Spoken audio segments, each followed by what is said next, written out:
Alors, bonjour. Nous allons continuer cette belle histoire d'amour que j'ai vue avec le ciel. Les grands-mamans vont m'inspirer. Vraiment, n'oubliez pas qu'elle passe à travers nous autres. Là. Parce qu'un jour, je lui ai demandé, qu'est-ce que tu fais, grand-maman, sur la terre? C'est une statue miraculeuse, hein? Et pendant que j'écris vers toi pour guérir tes petits-enfants, les consoler, leur donner tout ce qu'ils ont besoin et de faire exactement ce que tu m'as demandé de faire. Qu'est-ce que tu fais, grand-maman, pendant ce temps-là? Je serais bien chez moi, moi. J'ai tout ce qu'il faut. Et tu m'as demandé d'aller partout dans le monde pour aller enseigner, pour aller expliquer à mes petits-enfants, qu'est-ce que tu veux au juste? Pourquoi tu es venu sur la terre? Qu'est-ce que tu es au juste? 25 ans. Qu'est-ce que tu viens faire sur la terre? Et j'expliquais ça, comme ça. Alors, c'est vraiment une mission du ciel que je partage avec vous autres. Je voulais garder ça pour moi. Elle n'a pas voulu. Elle a dit, tu es rien. Je t'ai choisi parce que tu es rien. À cause de ton humilité et de ton obéissance, je le savais que tu allais faire la mission que je te conseille, que je te le dis. Je t'expliquerai tout. N'aie peur de personne. Voici. Ça ne marche pas de même. Je lui ai dit, vas-y. C'est pas facile à faire. Alors, il m'a fallu des preuves. J'ai crié vers le ciel. J'ai dit, si tu veux que j'aille, il faut que je te voie. Il faut que je te voie. Juste un doigt. Montre-moi juste un doigt. Le doigt que tu as comme ça. Montre-moi-le. À moitié d'un doigt. J'ai marchandé tant que j'ai pu. 5 minutes, 2 minutes, une demi-minute. Si je te vois, je vais y aller à 50 000 à l'heure. Je vais aller les voir, tes petits-enfants. Je vais aller leur dire qu'est-ce que tu veux bien que je leur dise. Et j'ai demandé ça. Autrement que ça, j'y vais pas, grand-maman. Je n'y vais pas. C'est trop dangereux ce que tu me demandes là. Comment je vais faire? La persécution. J'ai peur de la persécution. J'avais peur. N'avais peur de personne. Personne ne fera de mal. Et c'était vrai. Et je l'ai vu. C'est pour ça, depuis le 13 octobre 1991, je la vois. Alors, elle est tellement belle. Jamais que j'aurais pensé qu'il m'est arrivé une chose de même dans ma vie. N'importe quoi, mais pas ça. C'était pour les autres, ça. Ces affaires-là, c'est pour les autres personnes. Mais non, c'est Dieu qui choisit. On a tous chacune une mission sur la terre. Je comptais ça aujourd'hui, un prêtre. Et vous savez, j'ai une tante religieuse, et sérontonienne. Il y en avait plusieurs, on était 7 cousines. Et j'étais à la cuisine, parce qu'on passe partout dans les emplois, partout. Et ma tante a dit, sais-tu comment est-ce que je veux me sanctifier, moi? Elle s'appelait Mère Saint-Stanislas Koska. Bon. Et puis, elle était à la cuisine, elle dit, je vais me sanctifier à éplucher peut-être. Oh ben oui, sanctifiera pour certains éplucher peut-être. J'aime pas ça, éplucher peut-être. C'est pour ça qu'on va installer à Mordonnier un cuisinier qui s'épluche à ma place. Et là, elle a dit, tu vas m'aider, là? Et elle m'a dit, j'ai plus de patates là, sur le comptoir. Puis là, à mesure que je vous salue Marie, on va les pousser. Parce que j'ai besoin de les mettre, puis toi aussi. Alors, éplucher les patates toute sa vie. Elle est morte comme une sainte. Voyez-vous, c'est dans les petites choses. Hein? La petite Thérèse s'est sanctifiée seulement à endurer une religieuse à côté d'elle qui faisait du bruit avec son chapelet. Ça l'énervait. Elle s'est sanctifiée. Puis des fois, je disais, écoute, cette Thérèse, là, elle est morte à 24 ans, t'as pas eu d'enfant, t'as pas de mari enduré. Hey, pas de chicane.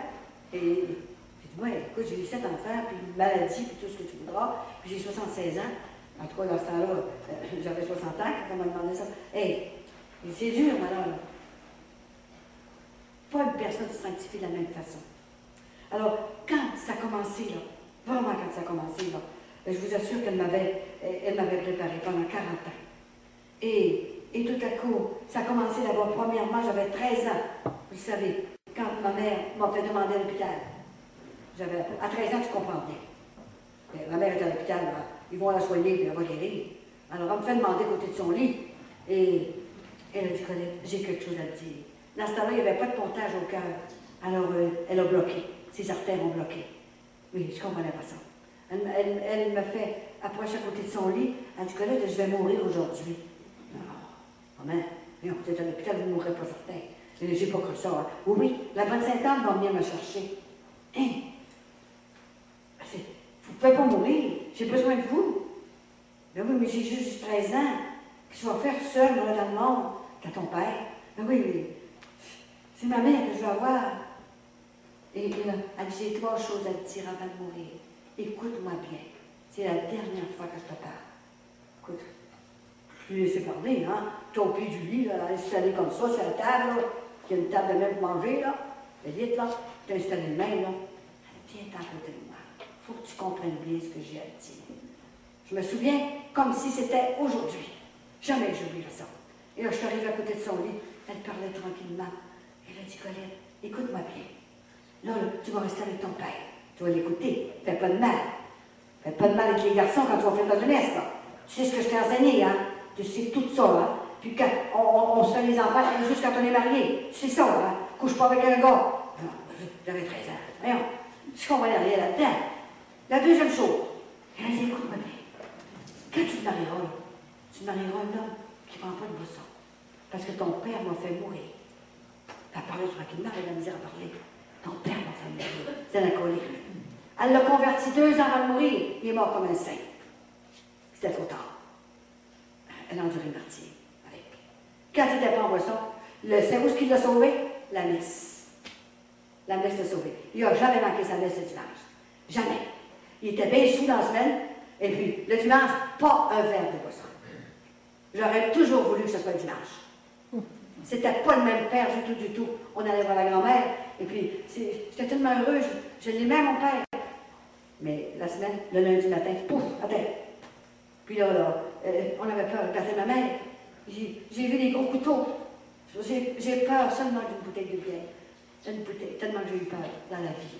J'ai tellement tremblé, j'avais 7 ans. Et mon petit frère avait 9 ans. J'ai commencé à 5 ans à m'apercevoir de tout ça, ce qui se passait chez nous. Et mon père arrivait, et puis il prenait le couteau. Maman avait caché le couteau, mais il y en avait toujours un qui était là sur le comptoir. Et là, il va te tuer. Tu vois ça, un enfant, là, qui courait après ma mère, abaissait toutes les toiles. Et j'avais un de mes frères qui avait 18 ans, qui avait pris pour élever un enfant qui avait pris pour élever. Il se mettait devant mon père, je le vois encore. Il se mettait, tuez-moi, papa, tuez-moi, tuez pas maman. Et là, moi je voyais tout ça, mon petit frère, j'avais eu juste un petit frère, un brin. Maman a perdu 10 enfants. C'est mangé tout le temps, il avait tête, elle perdait ses bébés. Et elle a réussi à en garder 2. Elle avait 40 ans quand je suis venue au monde. Voyez-vous, on dit des fois à 40 ans, pas de bon sens de faire un enfant. Mais en fait, je ne suis pas si folle que ça. Hein? Elle avait 40 ans, ça a toujours bien marché. Hein? Bon, elle m'a donné tout son cœur, tout ce que j'avais besoin. Hein? Mais j'étais protégée du ciel. Je ne savais pas. Alors, elle a dit, la 3e chose, c'est la plus importante. Ah oui. Elle dit, la deuxième, elle dit d'abord, quand tu te marieras, même si ton mari manque un bras, mais qui te respecte et qui t'aime, ça sera correct. Je vais te protéger du haut du ciel. Elle l'a fait. Et la 3e chose, c'est la plus importante. Elle a dit, tu auras de grandes missions sur la terre. Mais elle m'a pas dit quoi. Elle a dit, n'oublie pas, quand tu auras des grosses douleurs, des grosses souffrances, que ça ira très mal dans ta vie, crie fort, fort à la bonne Sainte-Anne. Et elle va t'accorder tout ce que tu veux. Et c'est vrai. C'est pas pour rien que ça s'appelle le cri de Marie. Marie a crié à sa mère, mais je vous assure que moi j'ai crié à la bonne Sainte-Anne, viens me guérir, je vais mourir. C'était tout comme ça. Hein. Alors, j'ai gardé tout le temps dans mon cœur. Hein. Et tout ce qu'elle m'a dit est arrivé exactement. Alors, je n'ai pas cru, maman, vous ne mourrez pas. J'ai trop besoin de vous. J'ai sorti de la chambre, et puis j'ai rien compris. À 13 ans, je n'avais pas de bon sens. Et tout à coup, le soir, il y avait une messe de minuit à Chicoutimi-Nord, avec les Saintes-Annes. Alors, mon père, il dit, on va aller à la messe pour maman. On avait un vieux camion de la compagnie. On était tellement pauvres. On n'avait même pas de manger dans la maison. Et là, on était à la messe de minuit. En m'en allant, j'ai dit à mon père, j'ai dit, papa, j'ai dit, maman, elle va mourir aujourd'hui. Il dit, tu crois? Ben, elle m'a dit ça. Voyons donc, toute seule mourir. Elle est à l'hôpital, ils vont la soigner, elle va être correcte, là. Voyons. Ben, elle m'a dit qu'elle allait mourir aujourd'hui, à la fête de Saint-Anne. Fait qu'on était à la messe. Puis, après la messe, on s'en revient. Il dit, on va arrêter voir maman. À l'hôpital, quand c'était les mourants, on pouvait arrêter à Chicoutimi, voir l'hôpital, département Sainte-Marie. Elle m'a donné un charisme de mémoire en même temps. J'ai tout. Et là, à un moment donné, on arrête de voir maman. Elle venait de mourir pendant la messe, pendant la consécration. C'est pour ça que la messe, pour moi, c'est sacré. Ça a toujours été un acte d'amour parfait avec Jésus, tellement que c'est grand la messe. Et là, maman était morte. J'étais tellement démoralisée, découragée. Et on exposait les morts dans la maison chez nous, dans le salon. Et j'ai fait la première prédiction. J'avais 13 ans. Et j'étais tout petite. Je pesais 52 livres à 13 ans. Alors j'étais un bébé. Hein? Et là, j'ai monté sur la chaise. Jamais j'oublierai ça. J'ai pris mon père par le cou. J'ai dit, papa, je vais avoir l'anneau de maman dans sa tombe. Un jour, je vais en avoir besoin. Voyons donc, allez. On voit qu'il casse le doigt. Et je peux pas. Comment tu vas en avoir besoin? Un jour, je vais en avoir besoin. Papa. Alors, il est allé voir le monsieur, puis il dit, enlevez l'anneau, il faut lui ôter. Alors, lui a enlevé l'anneau. Il dit, je vais le mettre dans mon petit doigt. Puis si c'est vrai que tu en as besoin, ben, j'irai te le porter. Écoutez bien ça, comme c'était vrai, la prédiction que j'avais dit. Et là, maman est enterrée, ok. Et là, plus question d'aller à l'école, je pleurais tout le temps, je ne faisais plus rien. Mon père, il dit, Colette, qu'est-ce que tu vas devenir? Tu n'es même pas capable de me faire un sandwich. C'est pas de bon sens, moi, il faut que je travaille. Te faire vivre. Il était comme un saint. Il allait à la messe 3 fois par jour. C'était extraordinaire. Plus de poisson, plus de rien. Guéri complètement, il était dans le cercle à convaincre, il nous a tout fait rentrer là-dedans. Il n'y avait plus, même un billet qui rentrait à la maison. On ne le reconnaissait plus. Maman voulait me laisser en sécurité avec mon père avant de mourir. Et tout est arrivé exactement. Et là, ça faisait 1 an. J'étais à côté du poêle. Et j'attendais. Je ne sais pas quoi que j'attendais. Et tout à coup, l'année suivante, jamais j'oublierai ça, en 1945, au mois de juillet, il passait une religieuse chez nous, une sœur Antonienne de Marie, justement. Elle passait pour récolter des aumônes pour la communauté, des bonnes œuvres. Alors, elle dit, mon père, il dit, pauvre sœur, il dit, j'ai pas d'argent, je l'ai tout bu, mon argent, mais j'ai un enfant à vous donner. Un enfant? J'étais tout seul là, mon petit frère était rentré chez les pères jésuites à Montréal. Il avait 15 ans, 16 ans.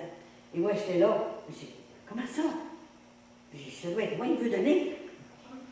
Comment ça, vous voulez me donner? Et elle dit, écoute, elle dit, moi, je ne peux plus prendre soin de toi, là. Tu ne fais plus rien, là. Puis si je te donne religieuse, ben, ils vont prendre soin de toi. Ils vont te donner une belle éducation, tout ça. Tu dois t'en aller au couvent. Couvent? Avec les sœurs?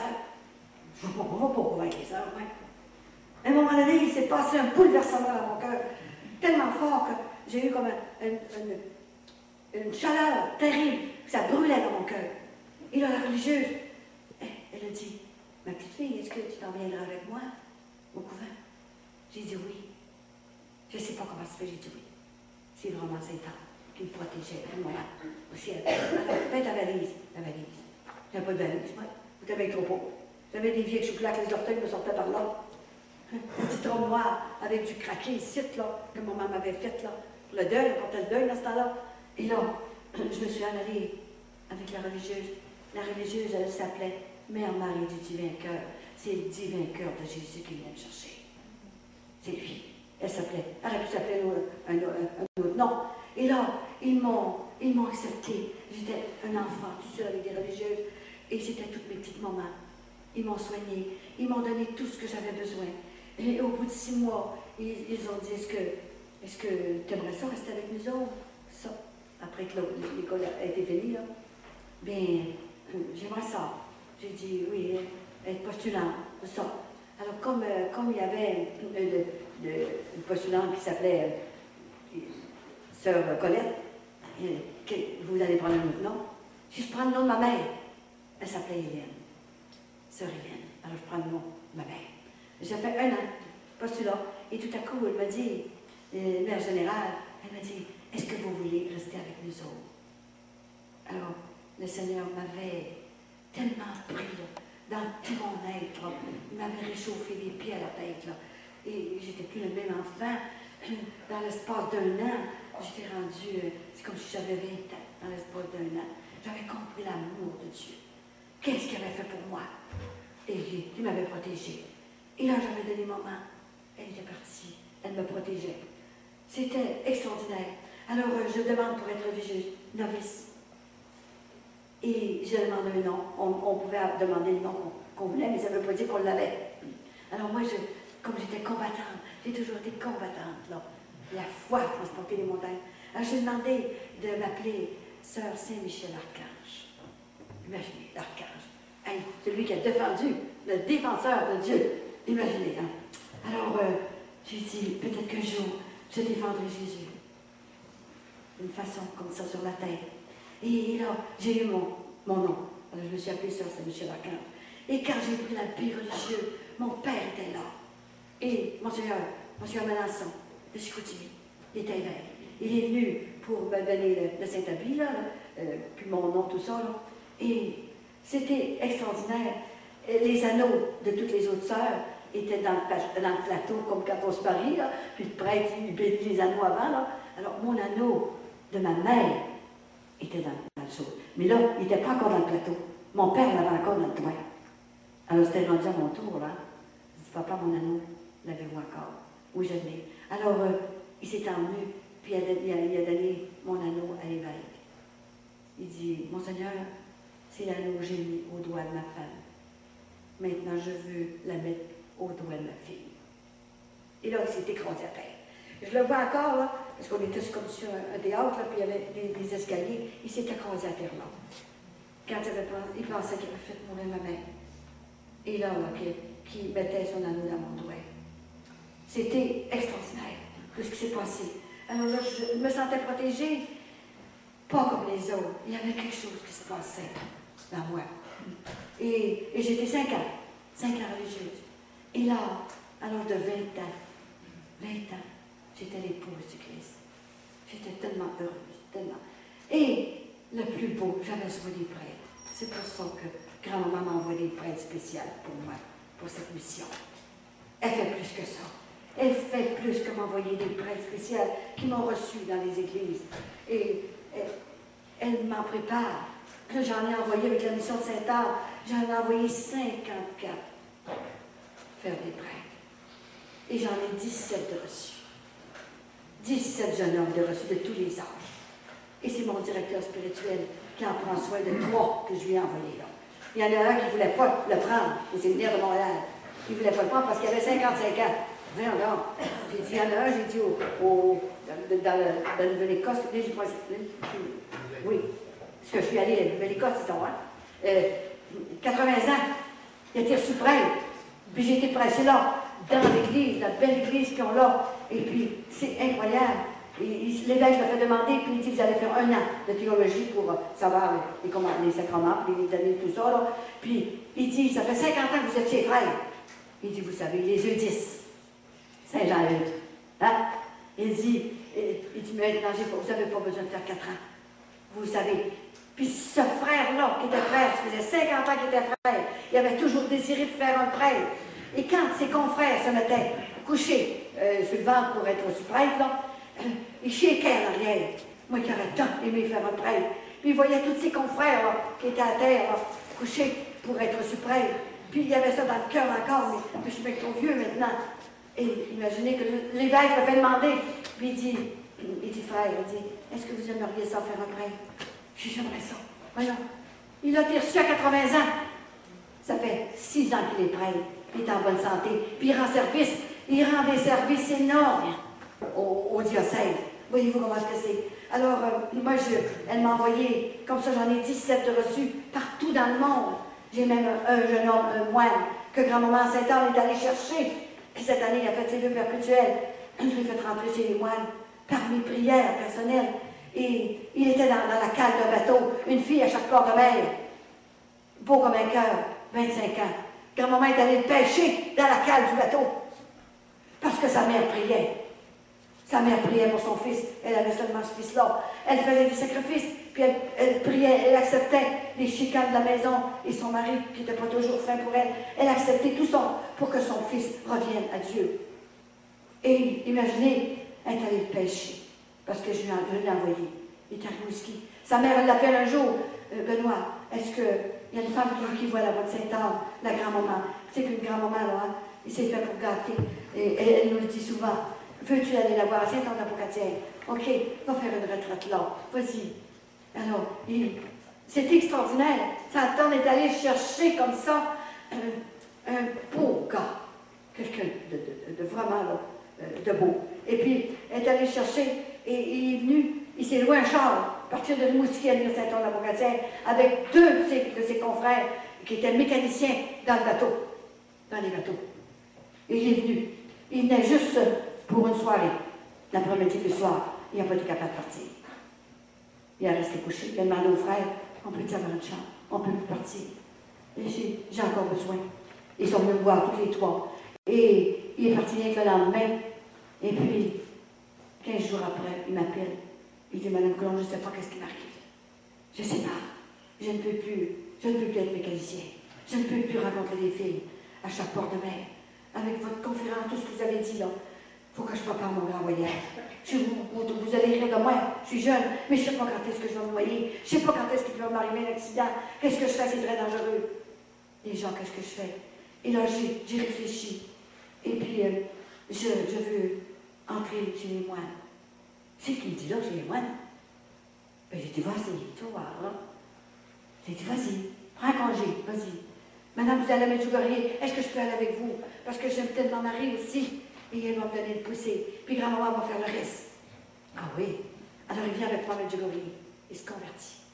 Complètement. C'était extraordinaire. Quand il est arrivé de Medjugorje, il rentre chez les moines. 6 mois pour essayer. Ah, il s'est fait passer dans le torpeur. Hein. Il me dit ça des fois. Il dit, c'était tellement dur. Ça n'a pas de bon sens. Me convertir complètement. C'était dur. Et alors j'ai tellement prié pour lui.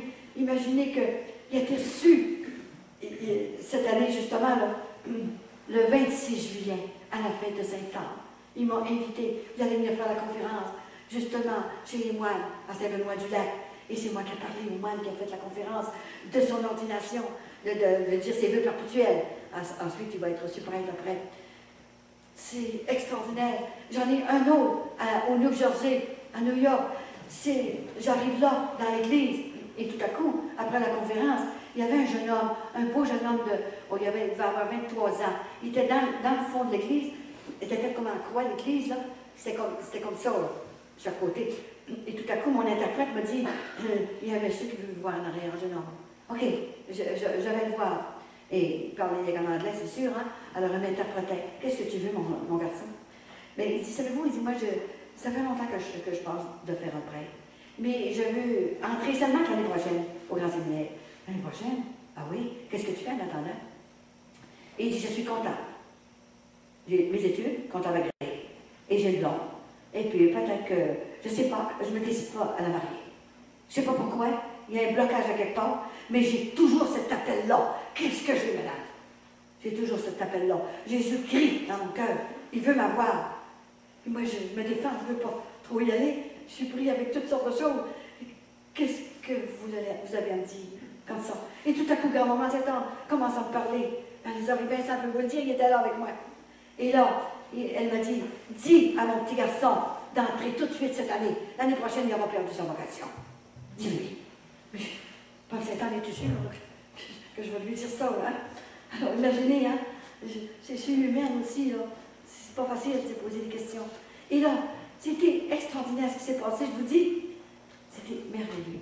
Le jeune homme, j'ai dit là, sais-tu ce que tu vas faire? Tu vas t'en aller donner ta vie. Tu vas donner ta vie devant le tabernacle. C'est lui qui fait les miracles. C'est lui. OK, là, demande à M. le curé d'ouvrir le tabernacle. Comme ça. Et parle-lui. Dis-lui que tu veux donner ta vie. Comme ça. Et là, il n'en revenait pas. Hein. Il est parti. Il s'est mis à genoux devant le tabernacle. Je le vois encore. Il pleurait. Il soupirait dans l'église. Il donnait sa vie. C'était pas facile pour un jeune homme, vous savez. Et là, les larmes qui coulaient sur les sangs. Pendant ce temps-là, j'avais fait. Ah oui, je lui avais dit avant que de s'en aller là. J'ai dit, tu sais qui tu me fais penser? Tu me fais penser à Jean, l'apôtre bien-aimé, l'apôtre pur de Jésus. Hein? Il dit, madame, je suis pure aussi. Vous savez, je sors avec une fille, mais on se respecte. Je fais une bonne lettre, mais j'ai promis de me marier vierge. Ah oui? Ouais, c'est plus à moi, là, hein? Maintenant, ils connaissent un gars, 10 minutes après, ils sont couchés avec. C'est comme ça. La pureté, la pureté, ça va comme ça. C'est plus à moi, ça. C'est pour les vieux, ça. Quand les vieux sont pliés encore. C'est comme ça maintenant. Alors, imaginez, moi je lui dis ça. J'ai dit, toi, là, j'ai dit, il dit, madame, il dit, je m'appelle Jean. Ah oui? Je ne savais pas que tu t'appelais Jean. Vois-tu, hein? Alors, il est allé comme ça. Et moi, pendant ce temps-là, je m'en vais en arrière pour aller voir dans une niche le Saint-Anne qui était là, statue de Saint-Anne, une belle grande église, Immaculée Conception. Et là, tout à coup, quand j'étais rendue en arrière, je reçois un de ses coups de pied dans le talon, casse le talon de ma botte, une botte neuve. Ça prend un moyen coup de pied pour casser une botte neuve, le talon, cassé. J'ai dit à Vincent, il peut vous le dire, il est là. Mais j'ai dit, là, mon talon est parti. Il ne m'a pas cassé le pied, là. L'année passée, il m'a cassé le poignet. C'est quelque chose, hein? J'ai encore des bosses, mais voilà. Mais il n'a pas eu le temps de me casser le pied. Je marchais trop vite, je pense. Il m'a cassé le talon. Là, on réparait ça, et j'étais voir Saint-Anne. Il savait, le démon savait que j'envoyais un prêtre, là, hein, qui va sauver les âmes par son ministère, la confession et tout. Imaginez-vous donc comment est-ce que c'était grand. Puis, moi, je suis partie après ça. Alors, j'ai eu des nouvelles après. Il s'est en allé à Rome. Et il a fait ses 4 ans. Ses 4 ans à Rome. Et il était reçu prêtre le 27 de mai, cette année. 4 ans après. C'est pas croyable. Et il m'a écrit une lettre. Il m'a envoyé toutes sortes de choses. C'est une photo spécialement pour moi de sa prêtrise. J'ai dit, grâce à vous, je vous ai écouté. Et c'était vrai. Et je suis tellement heureux. Je vous remercie de me l'avoir dit. Je suis heureux avec le Seigneur. Je suis vraiment dans ma vocation. Et maintenant, il retourne à Rome pour avoir un doctorat. Et pendant que Monseigneur les a reçus prêtres, ils étaient 17 au New Jersey. Alors, voyez-vous, il y en aura toujours des prêtres. N'ayez pas peur de ça. C'est à nous autres les parents, peut-être qu'on a manqué un peu. Là. On a manqué. Avec le modernisme, est-ce qu'on a averti nos enfants? Est-ce qu'on leur a parlé un peu de vocation? Ou on leur a parlé seulement de mariage, puis du fun, puis du plaisir, puis tout ça? Il y a d'autres choses aussi. Il y a autre chose qu'il faut leur parler. Il faut leur parler du bon Dieu. Comment ça se fait? Moi, mes enfants, quand ils sortaient du berge, ils savaient ce que Jésus est venu faire sur la terre. Pourquoi il était venu sur la terre se faire crucifier? Ils savaient. Je n'ai pas attendu qu'il y ait 15 ans pour leur dire. C'est ça, nous autres, les parents. On dirait qu'on a peur de leur dire la vérité. On a peur qu'ils ne viennent plus à la maison. Moi, je rencontre beaucoup de gens, des mamans et des grands-mamans, qui ne sont pas capables de parler à leurs enfants. Parce qu'on ne viendra plus à la maison, je ne le verrai plus. Ouais. Dites-leur que vous les aimez. Prenez-les par le cou, vos enfants. Les hommes aussi, prenez-les par le cou, vos enfants. Vos garçons aussi. Et dites-leur que vous les aimez, que vous voulez qu'ils soient avec vous au ciel. Je veux que tu sois avec maman pour papa au ciel. Mais si tu ne changes pas de vie, tu ne seras pas. Tu ne pourras pas rentrer. Rien de souillé n'entrera dans le royaume des cieux.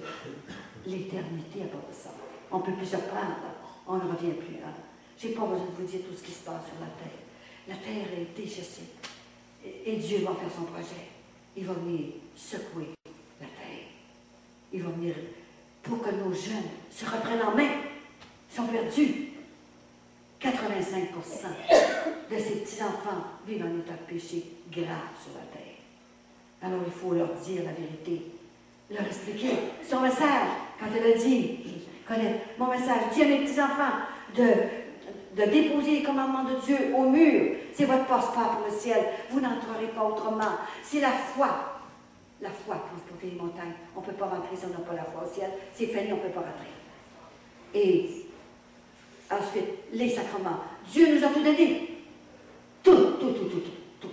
Il nous a caché seulement quelque chose. Seulement quelque chose. Seulement ce qui va se passer quand notre cœur va arrêter. Où est-ce qu'on va? Où est-ce qu'on se promène? Où est-ce qu'on est rendu là? Qu'est-ce qu'on raconte là? On voit toute notre vie. C'est nous autres qu'on choisit notre place. C'est pas Dieu qui nous envoie dans l'enfer. Il va être trop bas. Voici un père va donner. Voyons, un père, il n'est pas supposé de.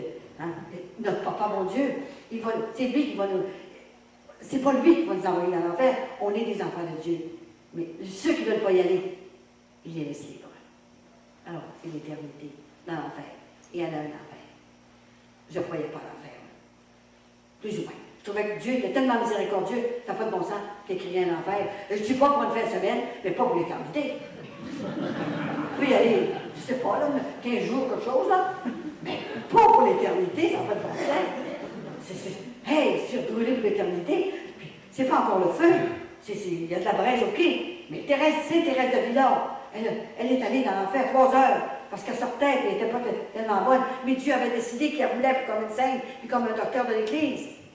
3 femmes docteurs de l'Église. Bon. Les 2 Thérèse, hein? Thérèse de Villard, Sainte-Catherine. Et voyez-vous, c'est lui qui veut. Alors, il s'est organisé pour aller chercher sa Thérèse de Villard. Et il lui a montré. Il l'a mis dans l'enfer. Il l'a montré 3 heures dans l'enfer.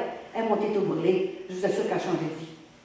La plus grande souffrance de l'enfer, ce n'est pas le feu, c'est la souffrance de savoir que tu ne verras jamais Dieu face à face. Jamais, jamais, jamais. Alors je ne croyais pas ça. Alors grand-maman l'a montré. Et elle l'a fait. Et elle a. Il y a tellement de monde là-dedans que quand elle m'a montré l'enfer, elle a ouvert la porte. J'ai peur qu'il regrandisse l'enfer. Parce qu'elle a dit, Dieu vous a laissé libre. Et la liberté, les gens, ça leur passe 2 pieds sur la tête, par-dessus la tête. Ils pensent que la liberté, c'est de faire ce qu'on veut avec notre corps. On ne peut pas faire ce qu'on veut avec notre corps. Notre corps, c'est le temple de l'Esprit Saint. On ne peut pas. Alors, c'est toutes des choses de même. Imaginez que pendant 40 ans, j'ai toujours gardé 10 minutes de prière personnelle avec Jésus, dans ma chambre, les bras en coin.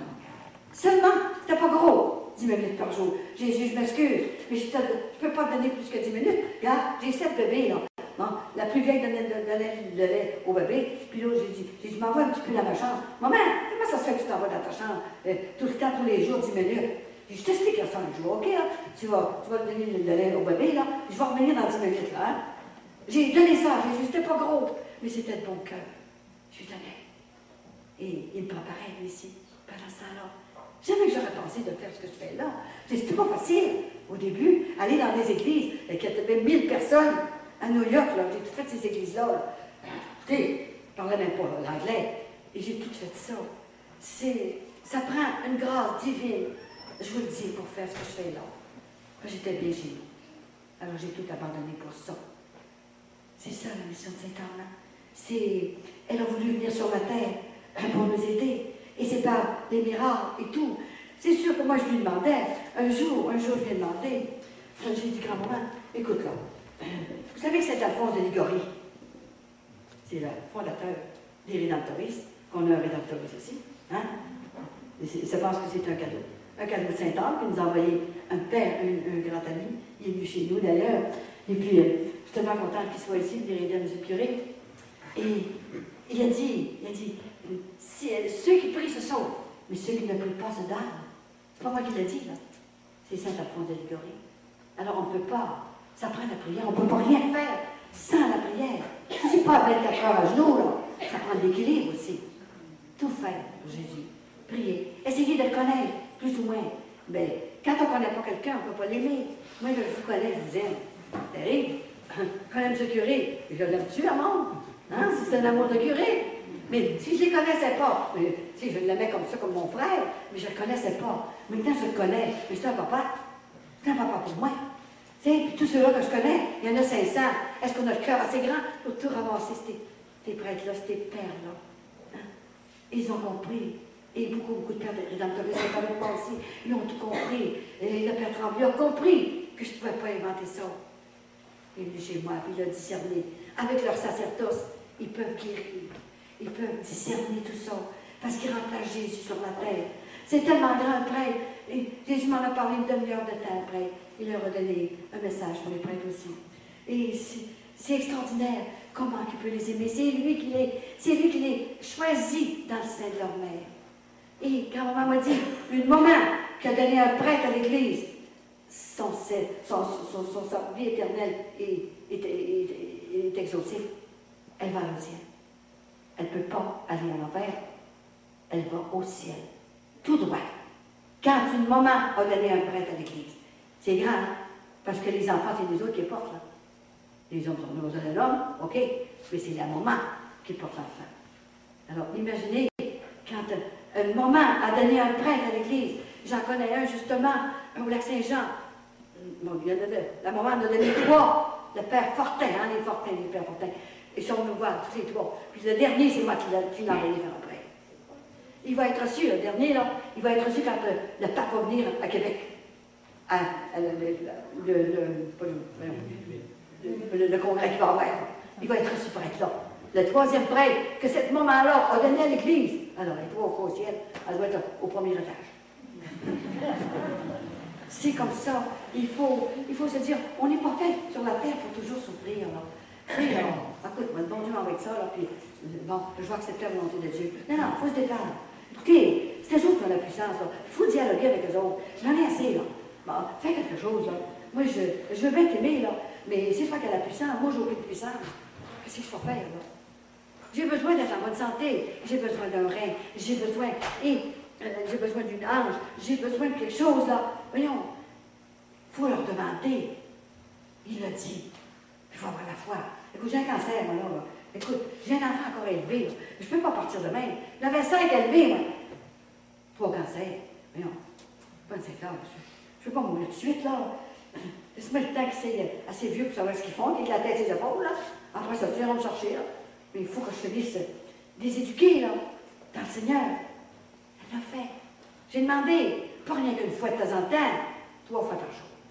Alors, elle était tellement tannée de moi, elle a dit, je suis bien guidée, parce qu'elle commence à 40, là. Pour les exaucer. Elle est venue m'opérer chez nous, plus aucun cancer. Mais non, c'est quelque chose, hein. Alors, quand vraiment que ça a commencé, j'avais 20 ans. Alors, j'étais religieuse. Et tout à coup, à l'âge de 20 ans, c'est la première fois qu'elle m'a parlé.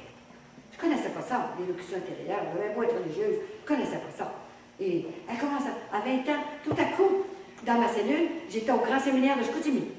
J'avais soin des prêtres, on avait 225 prêtres en leur soin et 600 élèves. C'est quelque chose. Au grand séminaire. Et là, j'avais 20 ans. Je travaillais. L'ouvrage ne fait pas mourir. Je ne suis pas encore mort, en tout cas. Et là, imaginez que la lumière s'allume tout seul dans ma cellule. Voyons, si la lumière s'allume, c'est un vieux couvent avec une chaîne, là, la lumière s'allume tout seul. Voyons, c'est ça. Fait que, moi, je ferme la lumière, je prends la lumière, et j'ose en électricité, je comprends que c'est ça. Alors, il était 10 heures. Moi, je me cache, moi. Et tout à coup, je commence à entendre parler la voix de grand-maman Saint-Ange. Pour la première fois, ça fait moyen ça. Là, j'ai dit non, là, je viens folle, je suis trop fatiguée, là, j'entends des voix, là, je suis malade. Je suis très malade, certain, ça n'a pas de bon sens. Elle a dit, écoute-moi bien, tu dois sortir du couvent. Du couvent. J'avais mes vœux, puis après, mes vœux, mon anneau. Comment sortir du couvent? Tu dois sortir du couvent, tu as une grande mission à remplir. Tu dois aller sauver des âmes sur la terre. Sauver des âmes. Mais je suis au couvent pour ça. Je prie 8 heures par jour, 8 heures de sommeil, 8 heures de travail. Puis, ben voyons, tu ne peux pas faire ça dans le couvent. Il faut que tu ailles chercher tes frères et tes sœurs. Les aimer assez pour aller les chercher. Puis, ça fait bon sens. Alors la peur m'a prié. Je me suis caché par-dessus la tête. J'ai dit, je viens pas. Je suis fatiguée, j'entends des voix. Voyons donc sortir du couvent. Et là, moi, j'étais inquiète, là, hein, et je me suis cachée par-dessus la tête avec l'oreiller par-dessus encore. Ben, j'ai dit, là, elle ne me parle plus, là, je vais être correcte, là. J'ai dit, les sœurs m'ont trop fait travailler aujourd'hui. Savez-vous ce que j'avais fait en journée, là? Je faisais une fois par semaine, là, d'ailleurs, dans la cuisine du grand séminaire. Et on était 75 sœurs pour avoir soin de ce monde-là. Et la journée des œufs, je faisais cuire 1000 œufs. Les poules avaient postéré, hein? Alors, la sœur à côté de moi, elle faisait la télévision. Moi, j'ai tourné, deuxième, c'est des chaudrons au même. Tu étais monté sur un petit banc, pour, des gros chaudrons, pour tourner ça de bord. Moi, j'ai tourné de bord, et l'autre sœur, elle mettait d'un plat. Alors, j'étais tellement fatiguée, là, après avoir fait 1000 œufs, ben, quand j'allais me coucher, je voyais rien que des jaunes. Non, j'ai dit à ma maladie, ouais, c'est pas des jaunes. J'ai dit, à quoi que j'entends, là? Non, là, j'ai dit, ça fait de bon sens. On m'a dit à la supérieure, je vais me faire changer de travail. Hein. Alors, ça fait de bon sens, je veux des jaunes tout le temps. Donc là, elle dit, ma soeur, elle dit, correct, je vais vous mettre à la vaisselle. Laver de la vaisselle toute la journée. Toute la journée. Bon. J'étais rentrée Dieu, il faisait 6 mois que je faisais ça, j'aimais ça.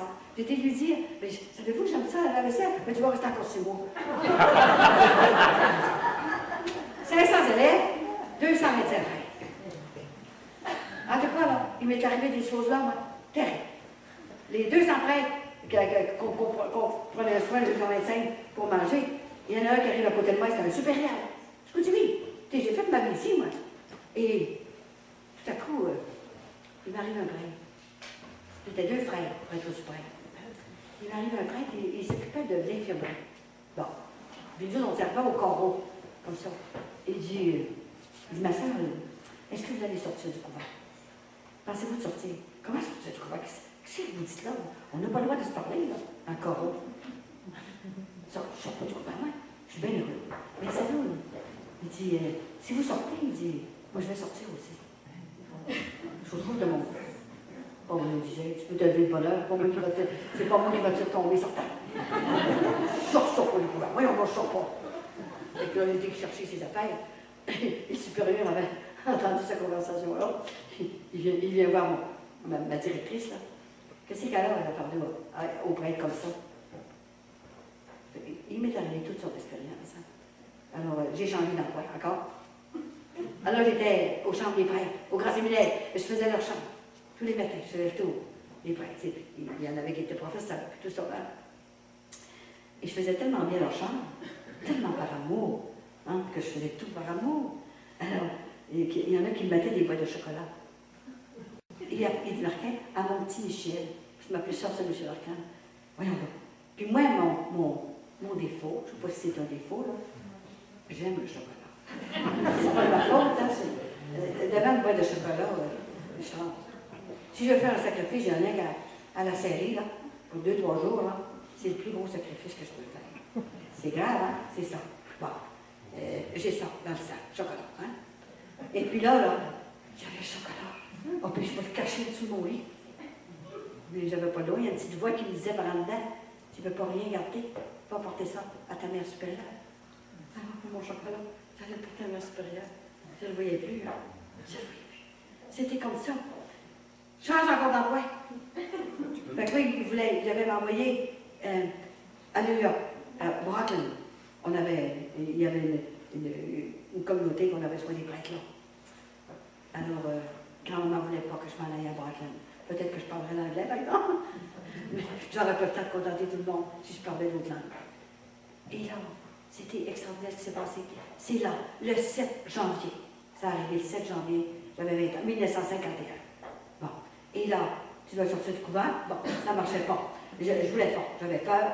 C'est en aller. 1 heure après, elle revient dans la cellule. Elle allume encore la lumière. Alors, la sœur qui était à côté de moi, je me rappellerai tout le temps de son nom. C'était une petite fille du Lac-Saint-Jean. Elle s'appelait Sœur Marie de Massabielle, Yvette Rivard. C'est de la mémoire, ça, hein? Ça fait 60 ans de ça, là. Et là, elle a dit, ma sœur, pourquoi tu allumes la lumière? J'ai jamais allumé la lumière, moi. Je ne sais pas. Tu n'as pas voulu dire que j'étais en train de me converser avec le ciel. Il aurait dit de vivre qu'elle est folle. Puis là, tout à coup, grand-maman revient. Je ne la voyais pas encore. Juste le parler, là. Je l'entendais comme il faut. Mais là, écoute, tu dois sortir du couvent. Mais je ne peux pas sortir. J'aime bien trop le Seigneur, puis je suis bien. Je suis heureuse, là. Je suis heureuse ici. Puis je suis entrée pour avoir soin des prêtres. Non, je suis bien. Elle a dit, lève-toi. Tu n'auras plus jamais peur de personne. Elle m'a mis la peur. Complètement, je n'ai plus jamais eu peur de personne. Complètement, je n'avais plus peur du tout. Je me suis levée et je la sentais avec moi. Viens voir par la fenêtre. Un grand séminaire, là. J'ai été montrer cette fenêtre-là à mon mari. Regarde comme les anges se perdent sur la rue Racine. Regarde. Je voyais la rue Racine du grand séminaire. Regarde, les anges se perdent. Il faut que tu ailles les chercher. Qu'est-ce que je suis, moi? Je vais aller chercher ça. Et je me sentais suivre. Alors je me suis revenue, je me suis revenue dans ma chambre. Et à minuit, je ne dormais pas encore. Alors je me suis levée et j'étais voir ma petite mère, justement, qui m'a parlé, là, que c'est sa tante, là. Comment est-ce qu'elle s'appelle? C'est une petite Plourde, son 3 sœurs, Plourde. Et puis, Jeannette Plourde. C'était ma petite mère. Je dis qu'elle me connaît. Elle n'est pas encore morte, en tout cas. Elle est professeure de violon. Ah, c'est ça. Et là, j'ai été la voir. Oh, j'ai dit, Alors, mère, je sais pas qu'est-ce que j'ai tout compté ce que c'est qu'elle est arrivée. Oh, elle dit, ma soeur, c'est doit être une tentation du démon. Oh, ben, j'ai eu encore plus peur, hein. Je veux te coucher dans votre bureau, sur le divan qu'elle avait là. Je ne suis pas dans ma cellule. Alors, j'ai couché là.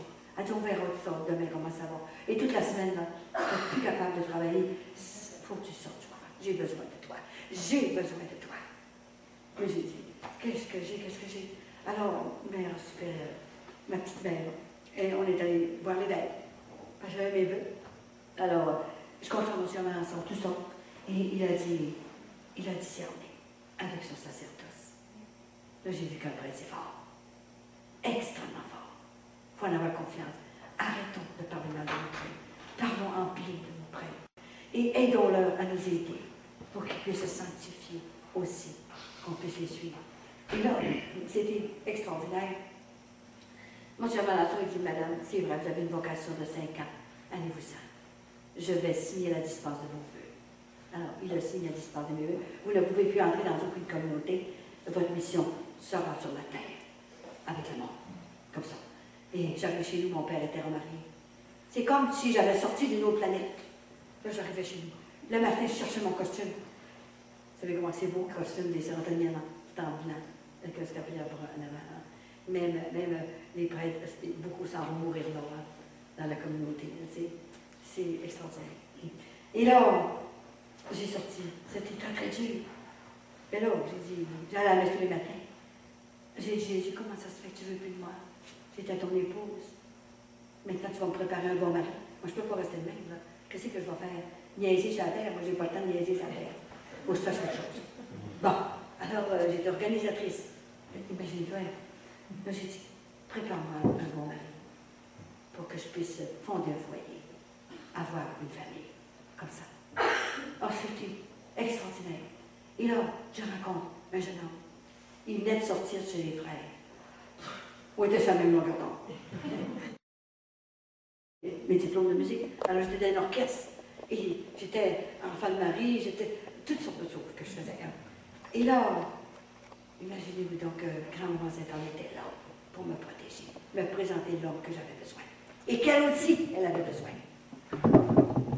Et un soir, une journée, ma cousine m'appelle, elle dit, Colette, elle dit, j'ai un garçon à te présenter.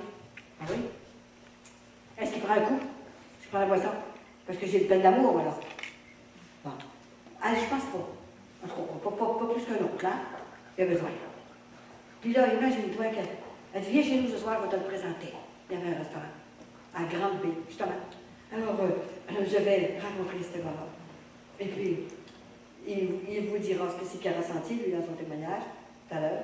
Et puis, moi, je peux les regarder de même, mais c'est tout, là, tu sais, là. Bon, fait que, on s'en va, après qu'on a parlé un peu, on s'en va à son restaurant, et on prend un café. Il dit, ben, il faut que je m'en aille. Il dit, je vais aller vous conduire. Il y a un beau char en avant de la porte. Ben oui, mais je ne vous connais pas. Je n'embarque pas avec vous, certains, moi. Je prends l'autobus. Il a pris l'autobus avec moi. Je trouvais ça curieux. Hey, c'est phénoménal, ça. Il prend l'autobus avec moi, puis le char est là.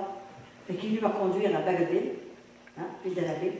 Et il a attendu l'autre autobus pour reprendre son aller à son restaurant. Il s'est fait inviter pour le lendemain. Je n'avais un autre. Alors, j'ai dit, je vais clairer l'autre. Je connais celui-là. Je connais celui-là. L'autre, c'est un agronome. Hein, il était bien aussi, tu sais. Donc, je l'avais trouvé dans ses yeux qu'il y avait quelque chose. Il avait 27 ans. C'était un gars qui était prêt. Et puis, en tout cas, je l'ai invité. Et qui est venu? Le lendemain, il arrive à 7 heures. Il était pressé. 7 heures, j'arrivais du magasin, je travaillais. Qu'est-ce que je faisais? Je n'avais pas d'instruction. Alors, j'étais dans l'épicerie, je vendais des boîtes de billes, puis de pois verts, puis de farine. C'est comme ça qu'on se sanctifie des fois. Et là, il arrive. J'ai dit, il arrive plein de bonheur. Je ne savais pas qu'il était pressé de même, je venais juste de souper. Tout ça. On veille ensemble.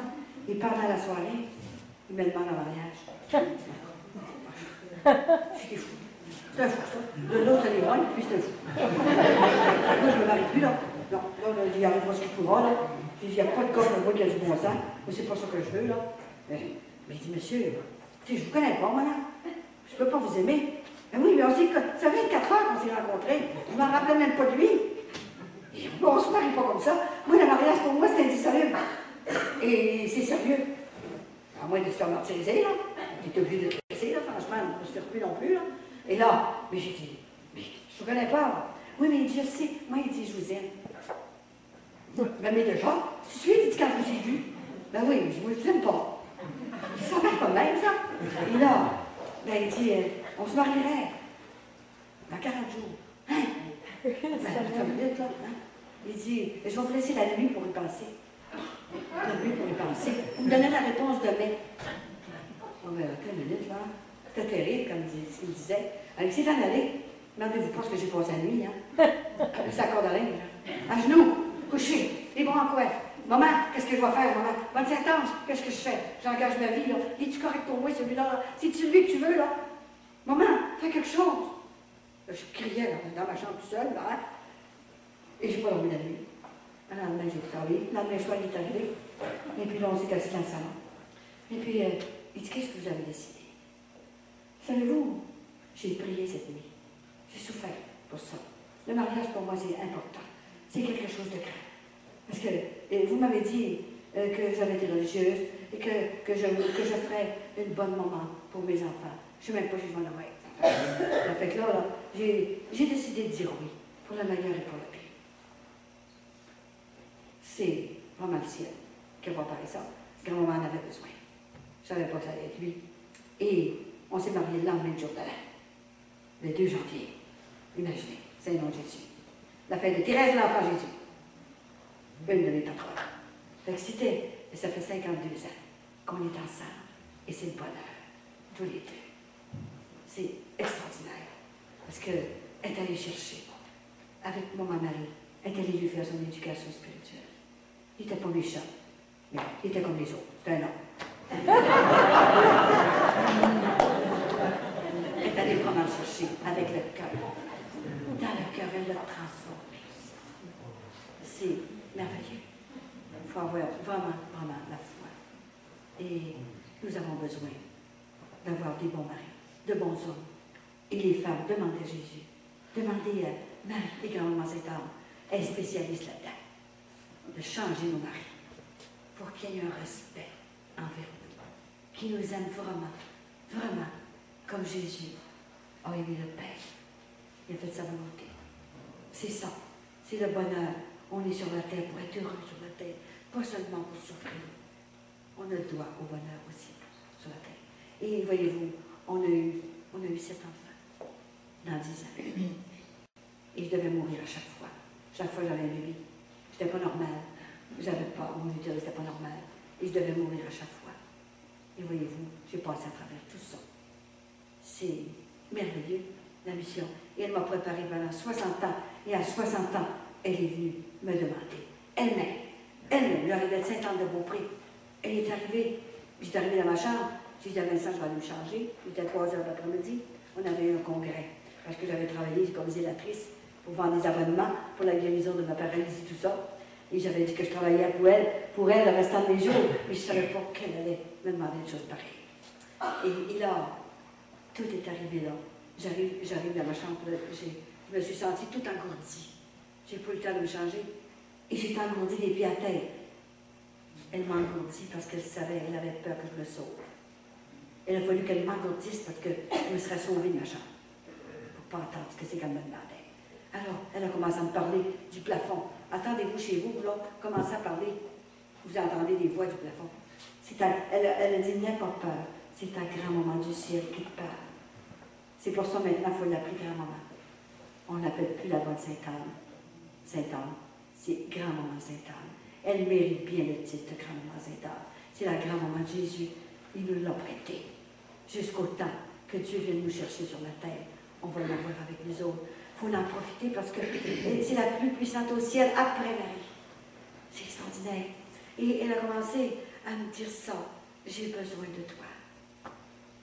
C'est comme des fois nos maris, on leur dit, des fois je dis, Vincent, j'ai besoin de toi.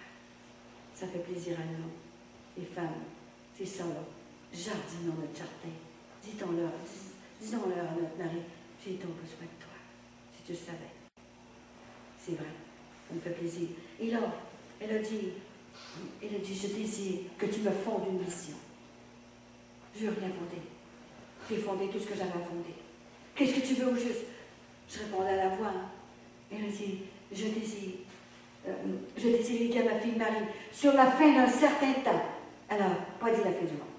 Un certain temps qui sera très difficile à passer. Vous aurez besoin des deux mères, de vos deux mères pour passer à travers ce qui s'en vient sur la terre. Dieu a des projets. Il va secouer son peuple.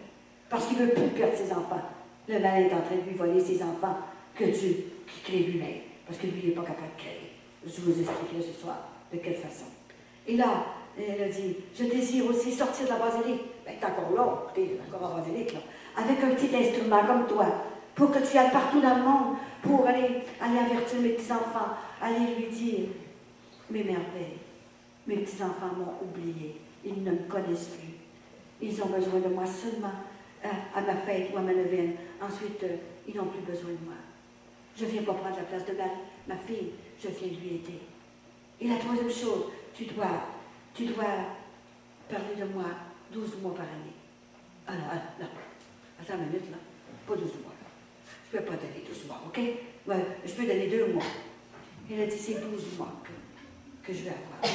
Mais, bonne Saint-Anne, grand-maman, je ne peux pas 12 mois. Écoute, moi, je vais passer 6 mois en Floride.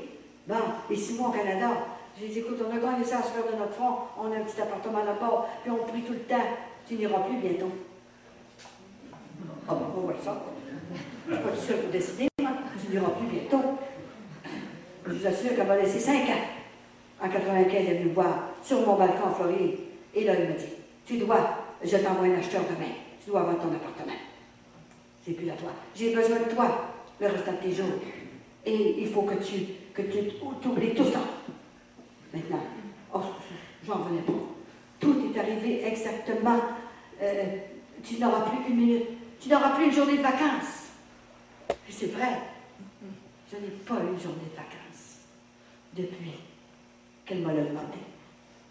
Le 3 juin 1990. Je n'ai jamais eu une journée de vacances. Et là, elle a continué à me parler. J'ai dit, moi j'ai marchandé, je vais donner 4 mois, OK? 4 mois. Ce n'est pas 4 mois que je veux, c'est 12 mois. Mais grand-maman, je ne peux pas. 12 mois, prends un autre, prends un prêtre, prends une religieuse. Je ne peux pas, 12 mois. Alors elle a commencé à me dire, oui, mais les enfants, ce qu'ils vont dire de moi, la belle-mère est tombée sur la tête, là. Mes gens, puis mes belles-filles, puis tout ça, puis mes enfants. Puis je ne peux pas faire ça, grand-maman, ça n'a pas de bon sens. C'était très dur, très dur.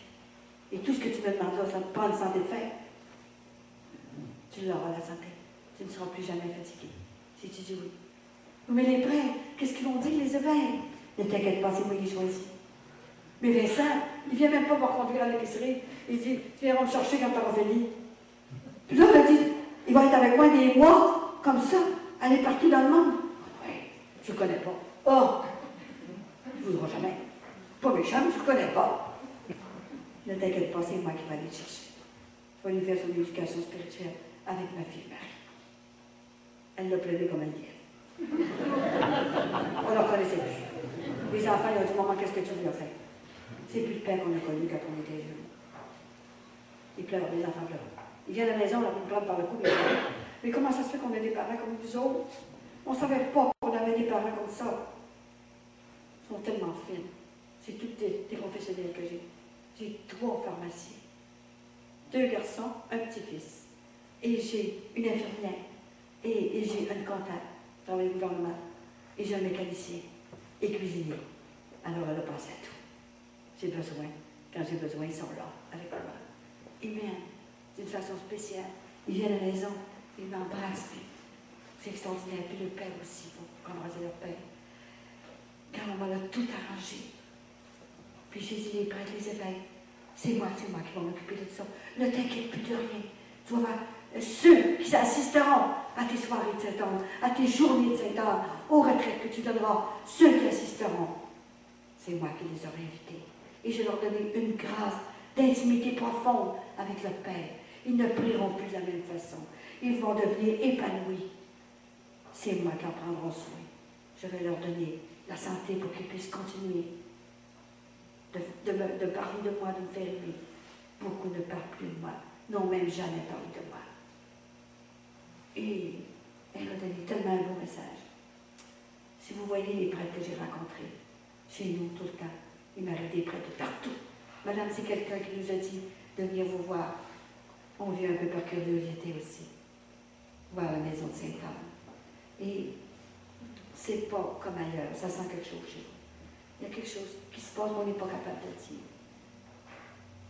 Les prêtres viennent me voir. Et on dit, vous nous avez transformés. On avait oublié de sanctifier notre sacerdoce. C'était comme la routine pour nous. Vous nous avez réveillés à peine. Je reçois des lettres extraordinaires de prêtres, de religieux. Jésus est vivant. Il nous aime tellement. Il est avec nous autres. Et puis des fois, on se dit, mais il est trop loin. Mais non, il est à côté de nous autres. Un voile nous sépare. Alors, elle m'a tout expliqué. Je pourrais vous parler un mois de temps de la mort de ceux qui se suicident.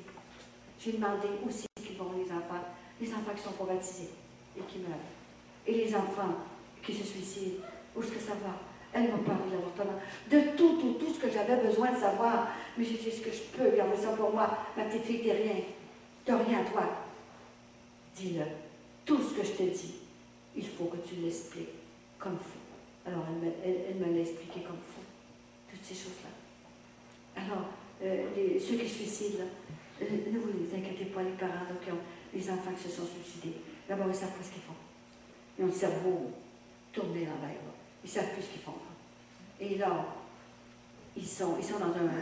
C'est pas un purgatoire. C'est un endroit, un espace immense. Et qui sont là jusqu'à la fin du monde. Ils ne sont pas dans la fin. Et ils ne sont pas dans le purgatoire non plus. Ils sont dans un endroit spécial qui vont être là jusqu'à la fin du monde, par exemple, pour expier leur faute. Parce qu'on n'a pas le droit de s'enlever la vie, en fait, hein? Même s'ils ne savent pas, même s'ils ne savent pas ce qu'ils font. Et les bébés. Ce qui est le pire, c'est les bébés qui ne sont pas baptisés. Les parents qui empêchent, qui ne baptisent pas leurs enfants, qui ne vont pas baptiser leurs enfants. C'est très grave. Très grave. Parce que le bébé, ce n'est pas sa faute, puis là. Voyons, c'est un bébé, c'est un ange. Et lui, c'est un enfant que Dieu a créé. Et c'est les parents qui doivent le faire baptiser. Et s'ils ne font pas baptiser, et si le bébé meurt, il est pris d'un bonheur immédiat. Immédiat. Ils sont dans un autre endroit. Un endroit immense. Il ne manque pas d'endroit dans l'immensité des cieux. Et ils vont entrer au ciel seulement qu'à la fin du monde. C'est valeur, hein? Il est pris, ils n'ont rien fait, ces bébés-là. Ils n'ont rien fait. Mais il faut que tu sois enfant de Dieu, il faut que tu sois baptisé pour entrer au ciel. Alors, il faut absolument essayer de leur parler aux parents qui ne font pas baptiser leurs enfants, qui leur privent d'un bonheur éternel. Il y en a des fois des bébés qui meurent, je ne sais pas, là, subitement, là, une maladie, je ne sais pas trop de pion, là, puis ils meurent subitement. Et s'ils ne sont pas pour aller dans le purgatoire, je dis, voyons donc, ils ne peuvent pas entrer au ciel tout de suite. Il faut qu'ils soient enfants de Dieu, de lequel nous fait enfants de Dieu et de l'Église. Alors, comme ces petits bébés-là ne sont pas au courant, Dieu n'est pas pour les punir. Bon, alors, mais ils sont dans un endroit, ils n'ont pas de souffrance, aucune souffrance. Hein? Mais ils sont là jusqu'à la fin du monde. Alors, les parents privent leur enfant d'un bonheur immédiat avec Dieu. Et quand on rentre au ciel, Dieu nous fait un corps glorieux. J'ai demandé à Saint-Anne, quand Jean-Paul II est décédé, j'étais à mon bureau et on écoutait la télévision, le service, là, et j'ai dit qu'à un moment, est-ce que Jean-Paul II est entré immédiatement au ciel? Je voudrais le savoir, mais je voudrais avoir une preuve aussi, que ce soit vrai, parce que je ne veux pas mêler mes frères et mes sœurs. Je ne veux pas leur dire des choses que je ne suis pas sûre. Alors je lui ai demandé. Il a dit Jean-Paul est entré immédiatement au ciel, après sa mort, complètement. Et Dieu, à la porte, lui a fait un corps glorieux. Il nous fait un corps glorieux quand on rentre au ciel. Et il a choisi son âge. Nous choisissons l'âge qu'on veut. Il a choisi l'âge de 33 ans, l'âge de Jésus-Christ. Il est entré au ciel et elle a dit, c'est ma fille Marie qui est allée à sa rencontre. À sa rencontre. Lui ouvrir la porte. Il aimait tellement Marie. Et moi, j'étais en arrière. Parce que Jean-Paul II avait une dévotion spéciale à Sainte-Anne et Joachim. Parce que c'est eux qui nous ont donné la Vierge Marie. Alors, imagine-toi, hein, il est entré tout de suite au ciel. Mais j'ai dit, écoute, grand-maman, je ne voudrais pas tromper mes frères et mes sœurs. Donne-moi une preuve. Donne-moi une preuve vraiment que c'est vrai, qu'il est au ciel. Alors, après, je lui ai dit, 10 minutes après, j'ai un téléphone. Et c'est un prêtre qui m'appelle. Un prêtre de 50 de Beaupré. Un bon prêtre. Il y en a des bons, des prêtres. Et là, je ne mens pas, là. Il dit, madame, je veux vous voir, absolument. Bon, il m'appelle quel nom, tel père? Je dis, je ne vous connais pas, mais vous viendrez demain me rencontrer. Non, non, c'est tout de suite. Tout de suite. Je suis à peu près une demi-heure de 50 de Beaupré. C'est elle qui m'a fait déménager pour acheter comme ça, hein? Et là, il est arrivé. Et puis, on s'est parlé. En tout cas, il ne partait plus, on l'a gardé avec nous autres. Hein? Et il m'a demandé pardon de ne pas avoir cru au début. Et il dit, c'est vrai, j'ai eu une grâce spéciale, puis c'est vraiment du ciel. Ne vous inquiétez pas, personne ne vous fera mal. Il était tellement heureux. C'est comme ça, c'est merveilleux, toutes les choses qui arrivent. Et ici, là, voyez-vous, un jour, je m'en venais au Lac-Saint-Jean. Justement, j'ai fait le tour du Lac-Saint-Jean.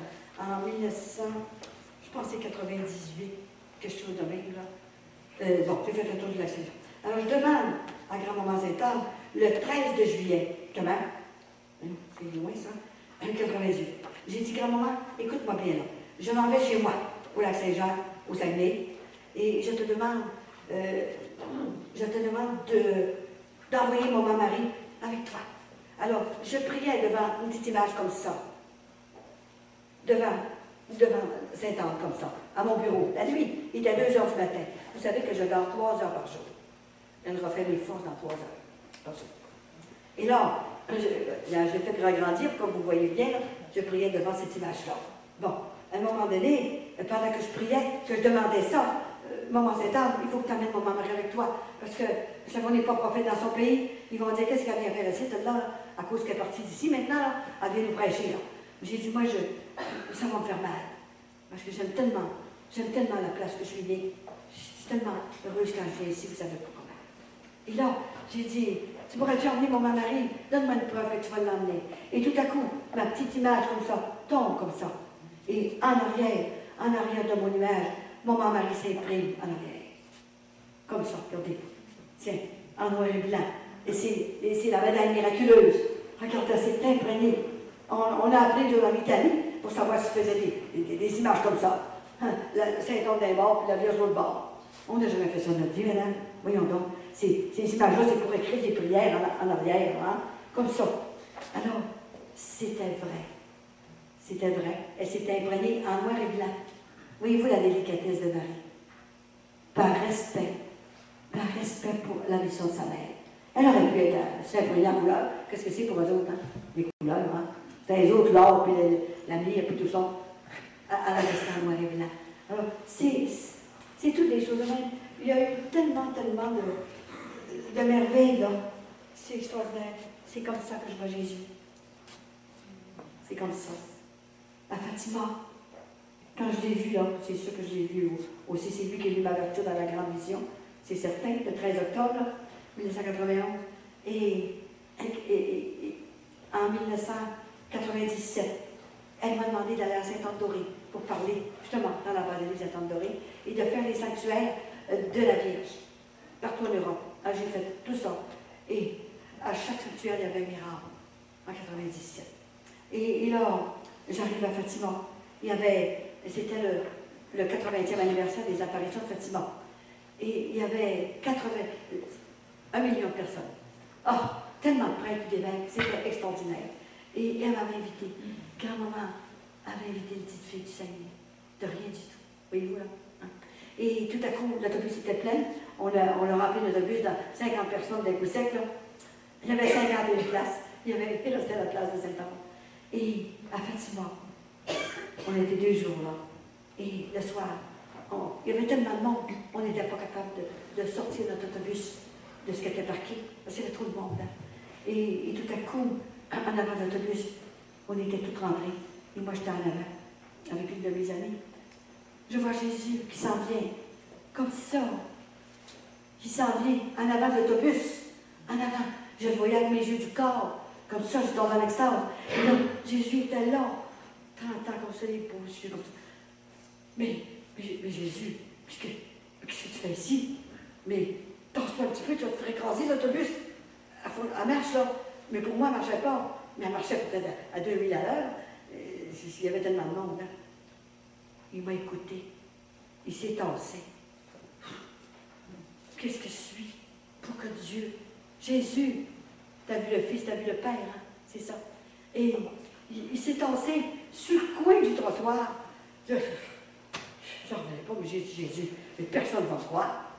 Si je dis ça aux 50 personnes dans l'autobus, voyons donc, ça n'a pas de bon sens. Ils vont te croire. Mais pourquoi tu es ici, Jésus? Pourquoi? Il commence à me saluer. Hey, Jésus vient me saluer sur la terre. Parce que j'ai dit oui. Ça me fait bien utiliser ce qu'il me demandait. Il me salue comme ça. Mais Jésus, qu'est-ce que tu veux? Qu'est-ce que tu es venu me dire? C'est un cadeau pour toi. C'est maman. Sa mère, il l'appelle maman. Maman et ma grand-maman qui m'ont demandé de venir te remercier sur la terre. Parce que tu as dit oui pour aller chercher mes enfants. Puis il commence à me saluer encore comme ça. Mais Jésus, personne ne va me croire, certain.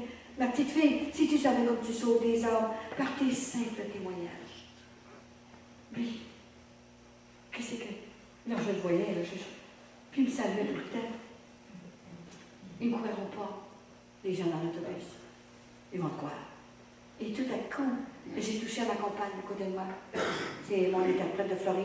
Elle est partie de Floride pour venir avec moi faire le tour de l'Europe. Et là, j'ai dit, Marielle, regarde, j'avais toujours le prêtre avec moi. Là, il était en train de parler d'une femme en arrière qu'on faisait dans l'autobus aussi. Et là, imaginez, c'était extraordinaire.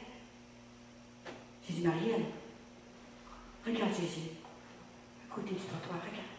Et là, ben oui, mais quand on est bien beau, il est tellement beau, là. Les hommes, écoutez pas ça, là. Nous autres, les femmes, là, il est tellement beau qu'on tomberait amoureux de cet homme-là, à n'importe quel âge, physiquement. Ça va de bon sens. Il nous prend, là, il nous prend ici, là. Tu ne peux plus t'appartenir, là, tu ne peux plus être à toi, là. Parce que ça rentre, là, comme ça, je ne sais pas de quelle façon qu'il vient nous chercher, là, et tu ne peux pas oublier ça. Hein? Et là, elle l'a vu. Quelques secondes, là, comme ça. J'ai dit parce que c'était pour que tu le dises, que tu m'aides à le dire aux autres, pour que les gens croient. Alors, imaginez, elle tombe molle comme de la guenille. Elle dit, oui, j'ai jamais vu ça, là. Écoute, c'est extraordinaire, Colette. Comment ça se fait que je suis à côté de toi? C'est pour te remercier de m'interpréter. Tu as le même mérite que moi. J'ai fait les États-Unis et partout en voyage. 17 croisières, tu m'as interprété tout le temps, Marielle. Et c'est pour toi te récompenser. C'est Jésus qui a permis ça, là. Parce que tu as le même mérite. Parce que mes petits-enfants n'auraient pas compris. Il faut que tu m'interprètes. Tu as ce talent-là de m'interpréter. En tout cas, c'était extraordinaire. Hein? Alors, elle arrive à l'hôtel. Alors, on est parti, l'autobus, après ça, il est parti, Jésus. Et puis, on arrive à l'hôtel, elle n'était plus capable de se coucher, elle était molle, elle était malade, elle ne se comprenait plus, c'était trop pour elle, ça va. Alors, on a fait venir le père, le père qui est avec nous autres, et puis le père Clément, pour marcher. Et là, il dit, voyons, qu'est-ce que vous avez là? Elle dit, je suis plus capable de... Je suis molle, plus capable de... C'était trop fort pour moi d'avoir vu Jésus comme ça. Vous avez dû vous imaginer ça. Il n'a pas cru.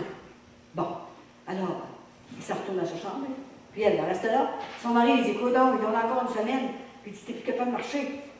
Qu'est-ce que t'as là? Qu'est-ce qui fait faire ça? Là? Fait qu'il dit à Vincent, va chercher Colette. Fait que c'est dans la chambre à côté. Et Vincent vient me chercher, il dit, viens voir. Marielle, elle ne marche plus. Comment ça, elle ne marche plus? C'est ça. Moi, j'étais dans les airs. Voilà, là. J'étais dans ma chambre, puis je chantais, puis j'étais tellement contente d'avoir vu Jésus. Et j'arrive là, c'était vrai, elle est très malade. Là, je la poigne et je la brasse. J'ai dit, Marielle, écoute, c'est vrai, c'était Jésus.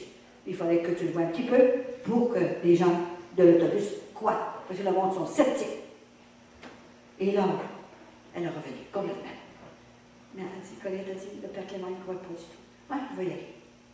Il était à l'heure du matin. Alors, moi, je suis partie, je savais ce qu'il était, il nous avait donné son nom de chambre, son numéro, si on avait besoin. Alors, je travaille pas. J'ai dit, Père Clément, c'est vrai que Marielle a vu Jésus. Est-ce que vous me croyez? J'ai dit, j'ai bien les nouveaux, mais je ne suis pas menteuse. Je n'ai pas ce faux-là. Alors, elle dit, toi, je te crois. Toi, je te crois. J'ai dit, vous pouvez croire, Marielle. Elle l'a vu parce que c'était pour que les autres voient Jésus, que c'est vrai qu'ils croient. Et le lendemain matin, il s'est levé, puis il est allé qu'il demande pardon. Excuse-moi. Il dit, c'est vrai, tu l'avais vu. C'était extraordinaire tout ce qui s'est passé. Les voyages, j'en ai tellement fait. Et regardez pour vous montrer ici. J'étais bien religieuse, hein? Regardez ma photo de religieuse. Tiens, Sœur Saint-Michel Archange. Tiens, c'est ça. Heureuse. Et quand je suis sortie du couvent, c'est ça. C'est ça, j'avais 20 ans. C'est comme ça. Alors, on est venu. Ce soir, ben, je vous en montrerai encore parce que le miracle qu'elle a fait pour la maison de Sainte-Anne, c'est le miracle de mon huile. Parce que il fallait toujours que je fasse un tour de Beaupré pour chercher de l'huile. Il y a des églises qui avaient, écoutez, 900 personnes. Mais j'avais plus d'huile le soir, hein, parce qu'il faut que. Elle m'a dit, je désire. Grand-maman ne commande pas. Elle est comme Jésus. Elle est comme son petit-fils. Elle désire. Je désire que tu fasses une petite onction d'huile à chaque petit enfant qui se présenteront devant toi. Comme ça. Alors, puis j'avais jamais d'huile. Fait que j'ai dit, un jour, j'ai dit, grand-maman, j'ai plus d'huile, là. Puis mon directeur spirituel de Montréal, là, que je vous ai parlé un petit peu, il dit, il est avec moi. Et puis, mais il dit, Colette, t'as plus d'huile dans ta bouteille. Comment c'est vrai, j'ai plus d'huile? Il y a encore 400 personnes à passer. Alors, ben, je ne sais pas, j'ai dit, ça va s'arranger, je suppose, là. Ça veut que ça s'arrange. Et tout à coup, la bouteille a monté toute seule. L'huile a monté toute seule, la bouteille.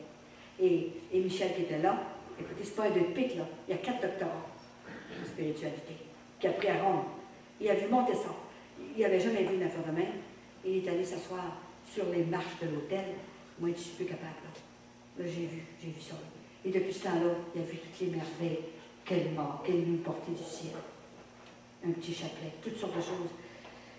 J'en aurais pour un mois à vous raconter. C'est comme ça, une grand-mère. Ça a toujours des belles histoires d'amour, mais c'est des histoires vraies, c'est sûr. Hein? Alors, je voulais... Il y a quelqu'un qui est venu ici en attendant que je vous dise d'autres choses, là. Bon, il doit là déjà. Je voulais qu'un monsieur qui vient faire un petit témoignage ici, parce que il vient me remercier, mais remercier surtout Sainte-Anne par Jésus, hein, que Jésus a fait. Viens, Guy, faire un petit témoignage de sa guérison. Il a fait un voyage spécial, il reste assez loin. Pour Feuille, on a fait un voyage avec moi, et ça ne sera pas long, juste un petit témoignage. Après ça, je vais vous faire le témoignage de Vincent, parce qu'il n'y aura pas de temps de le faire ce soir. Tiens, prends.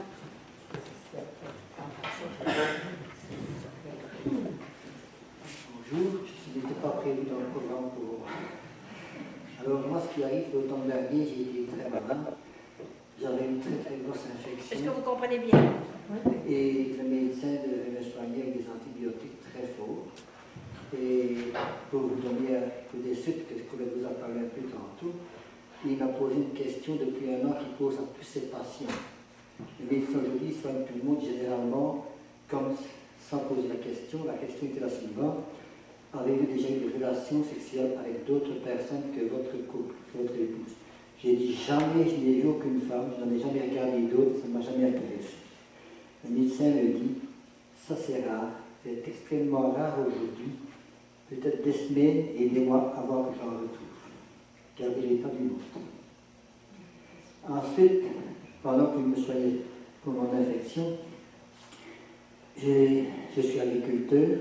J'avais une vache qui avait donné son veau. Quand je suis arrivé à l'étape le matin, que j'ai vu prendre le veau qui était dans la rigole. Et j'ai manqué mon coup, comme on dit. Et le veau a glissé de mes mains. J'ai glissé aussi, j'ai tombé sous le dos. Et je me suis fait sauter 2 nerfs sciatiques.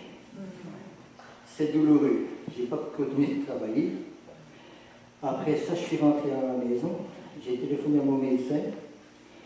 Je suis allé. Il m'a dit, je ne peux rien te donner. Ni anti-inflammatoire, ni encore aucune antidouleur. Parce que le médicament que je te donne, c'est anticompatible. Ça fait que j'avais mal jour et nuit. Des deux côtés. Alors moi, j'ai téléphoné à Colette pour qu'elle intercède près de Sainte-Anne. Elle me dit, prends une médaille de Sainte-Anne que je t'ai donnée, bénite par un prêtre, et tu la colles à la face de Sainte-Anne sur ta colonne avec du collant. Quand mon épouse est rentrée de l'état, je lui ai dit ça, que j'avais téléphoné à la Colette, j'avais déjà pris par ma médaille. Elle m'a collé la médaille sur mon épine dorsale. Une demi-heure après, j'ai pu dormir toutes mes nuits, je n'ai jamais pu sentir aucune douleur. Sans pilule, sans rien du tout. Mais le jour, Sainte-Anne m'a pris qu'à 50% parce que le jour c'était douloureux. Alors ça a duré 1 mois comme ça. Et quand je suis retourné au médecin, je lui conte l'histoire. Il m'a dit, garde ta médaille de Sainte-Anne, elle est meilleure que les pilules. Merci à Colette, les Saint-Laurent Sainte-Anne et grand-papa Joachim, parce que je les aime tous les deux.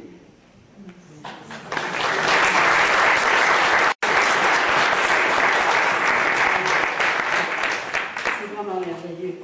Et je voudrais vous montrer aussi la première fois que, quand j'ai demandé de la voir, hein, parce qu'ils sont venus 3.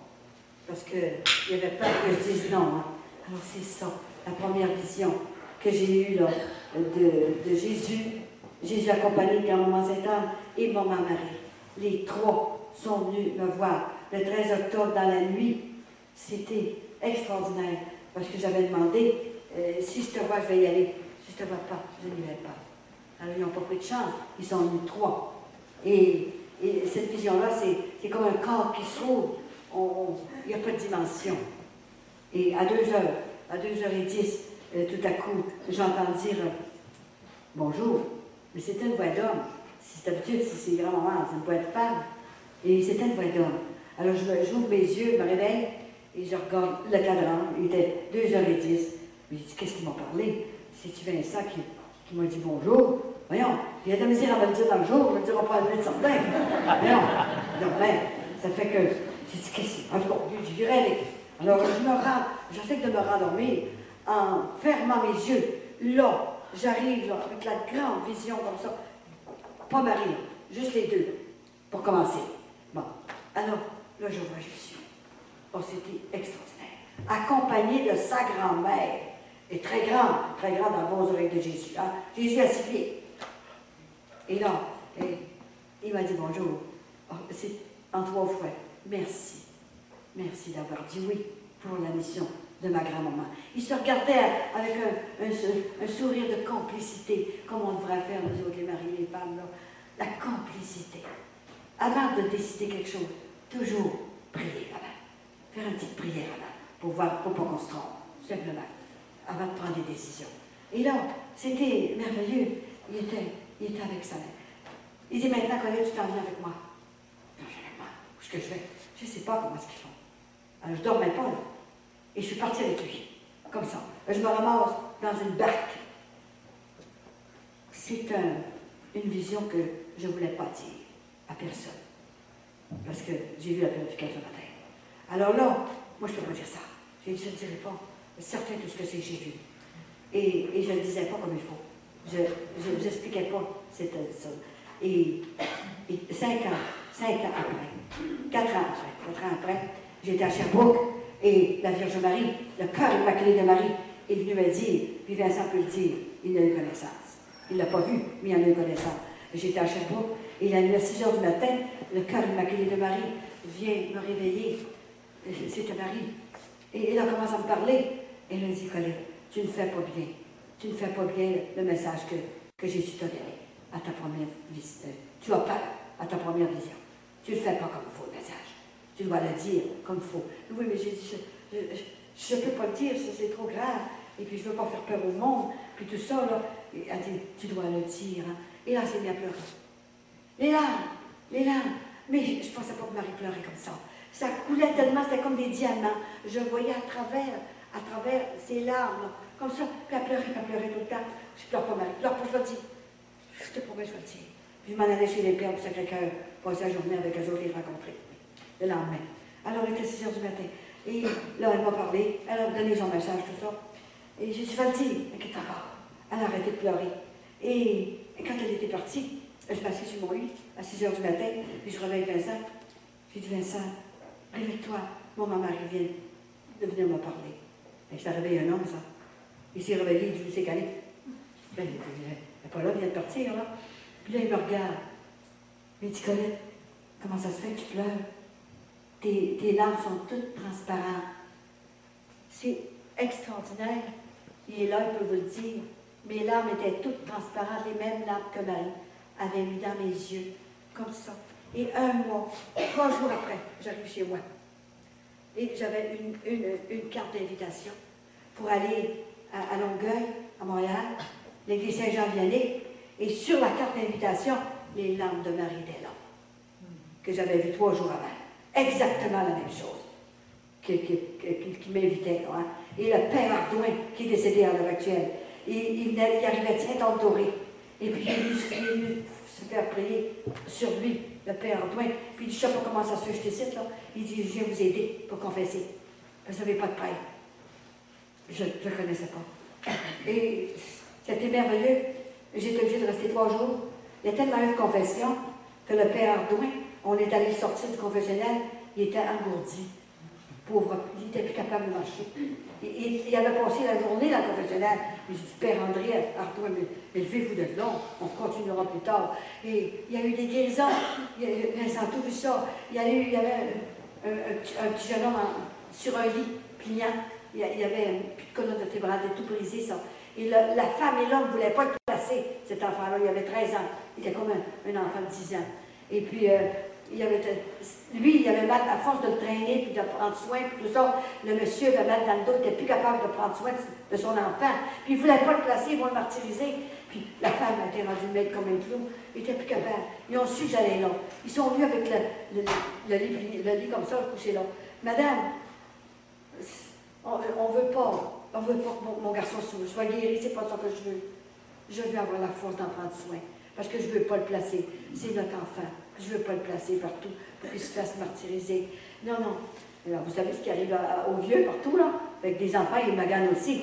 Et là, madame, est-ce qu'il y aurait, grand-maman s'étonne dans l'oreille, une colonne vertébrale neuve dans son magasin au ciel?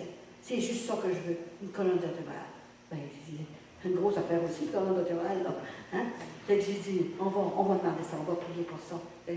Alors, j'ai fait ma conférence. Il parle dans ma conférence. Grand-maman a lui poser une colonne vertébrale. Demandez-le à Vincent, il est là. C'était extraordinaire. Il était tellement énervé. Il dit, je suis obligé de m'en aller, j'ai jamais vu ça de ma vie. Là, je m'en vais avec mon fils. Regardez, j'ai plus mal à nulle part. C'était merveilleux. Ce qui est arrivé tout à coup le lendemain. Je n'étais pas capable de partir. Il a fallu que je me retourne dans l'église. C'était plein de monde à la porte de l'église qui voulait me rencontrer. Mais, donc, qu'est-ce que c'est cette affaire-là? Il y avait un petit bureau en arrière. Et là, il arrivait une femme. Le soir, encore ça dans la soirée, elle est venue avec une de ses amies. Elle avait un collier dans le cou, elle avait eu un accident de voiture. Puis ils ont mis un collier dans le cou, tu sais. Et puis, elle dit, j'ai demandé, j'ai là avec une femme. Parce que je ne peux pas conduire mon auto. Puis elle dit, pendant que vous avez parlé, elle dit, la porte en arrière faisait chaud dans l'église, puis ils ont laissé la porte ouverte. Hein. Puis moi, je leur avais dit, c'est l'église de Saint-Jean-Vianney qui s'est tellement battu avec le diable. Allez fermer la porte de l'église pour pas qu'il rentre ici. Alors, ils ont oublié de fermer la porte. Il est rentré, le démon.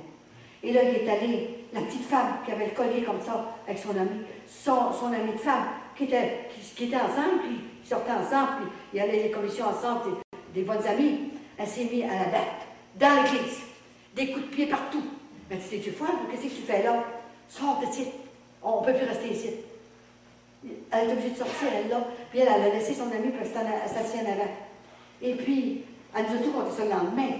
Elle est arrivée le lendemain, et puis elle a dit, regardez, grand-maman, moi guéri, j'ai plus besoin de collier, j'ai plus besoin de médicaments. Est-ce que je peux rencontrer votre femme?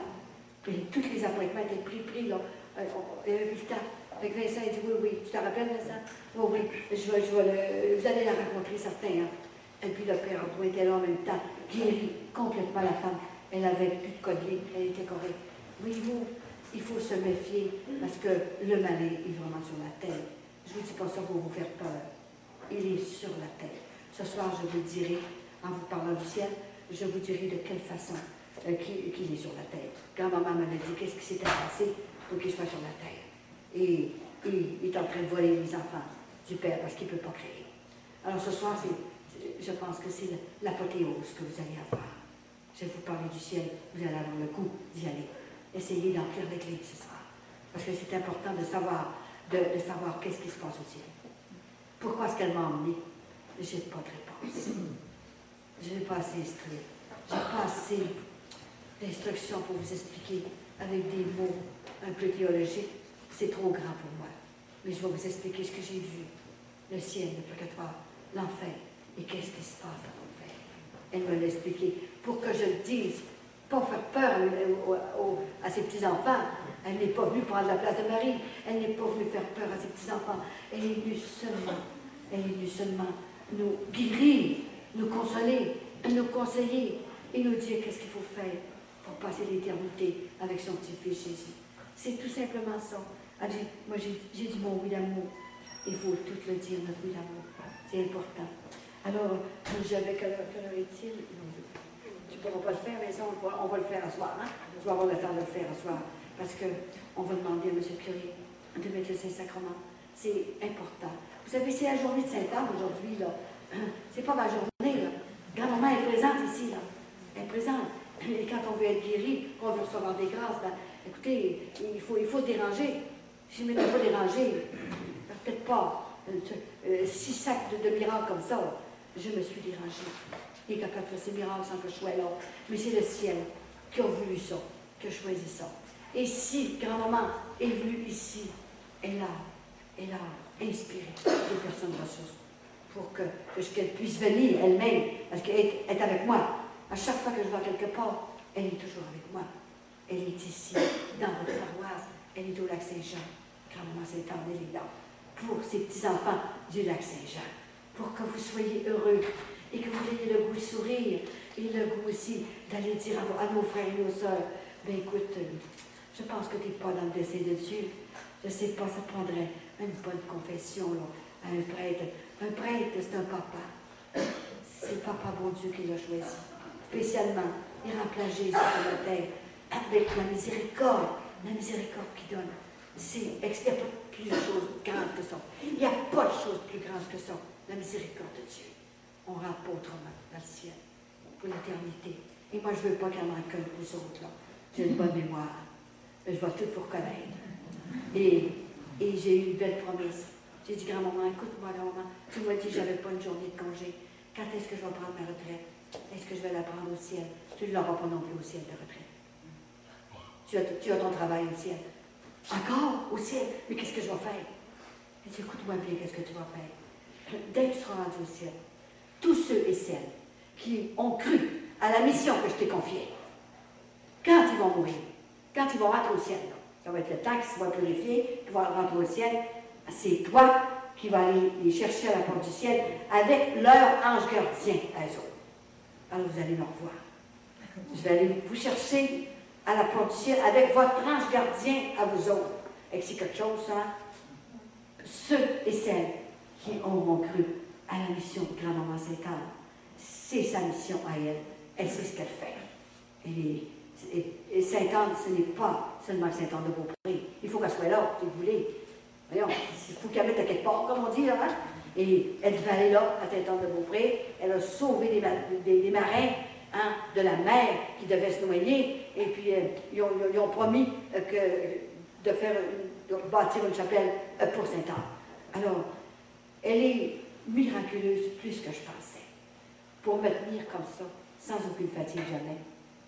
Même pas le mal de jambes, c'est pas normal. J'ai tout de même 76 ans, là. Et elle a dit, j'ai besoin de toi jusqu'à la fin de tes jours, jusqu'à ton dernier soupir, mais d'une autre façon. Parce que vous êtes l'avant-dernier conférence que je fais, journée de Sainte-Anne. Il me reste Ottawa, Hull et Gatineau. Ensuite, il me reste Medjugorje tous les ans, tant que je serai capable, avec les personnes qui viennent avec moi, tu sais. Et le reste, je réponds à mes lettres. J'ai répondu depuis 10 ans seulement 6250 lettres.